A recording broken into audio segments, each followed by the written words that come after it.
COVID killed more seniors than any other age group during the height of the pandemic. But tonight, researchers say COVID deaths have moved to another generation. Andre Thomas Jr. reports. Statistically, people aged 50 and older contracted COVID more easily when it began in 2020, and higher death rates continued to grow over the course of time. But that changed after the creation of the COVID vaccine. I believe that.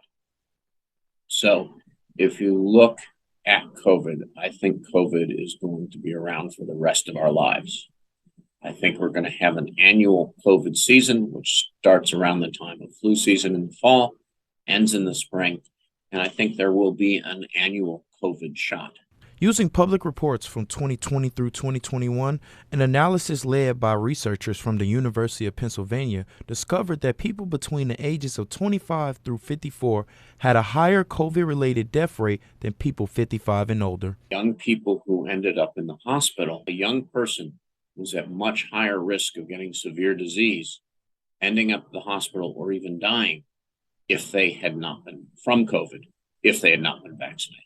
Friday, on March 18th, Pennsylvania had 66 COVID-related deaths, while there were 912 COVID-related deaths in the U.S., which is the lowest death rate since the start of the pandemic, which could be a result of more people being vaccinated. And even though numbers are low, COVID is still around. Still be at risk of exposure and still be at risk of getting sick. The best way to protect yourself is to get vaccinated. The best way to protect yourself is get boosted. I'm Andre Thomas Jr., ABC 27 News.